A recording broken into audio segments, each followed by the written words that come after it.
eng mustahkam, eng надежный avtomobil именно shu model butun dunyo bo'yicha hisoblanadi. Nima model deb o'ylaysizlar? Qanaqa avtomobil? Kommentga kirib, qani yozinglarchi, topgan bo'lsanglar, gap yo'q. Молодцы. Va like tirs esinglardan chiqmasin.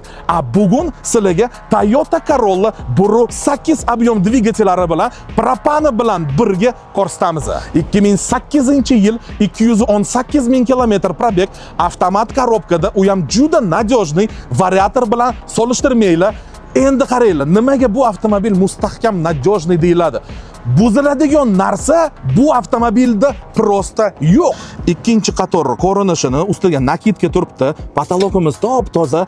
Menimcha bu avtomobil yaqinda himchiskalar bo'lgan. Endi oldi qator, birinchi qator qaranglar, torpedka состояние, rul, отдельно Android monitor o'rnatilgan. Mana shu bo'yi aytganim avtomat korobka aytgancha konditsionerligicha ham ishlaydi. Расходiga keladigan bo'lsa, mo'ljalini 7 litrdan 10 litrgacha overvuringlar. Narxiga keladigan bo'lsa, 7400 ga sizlarga berib yuboramiz.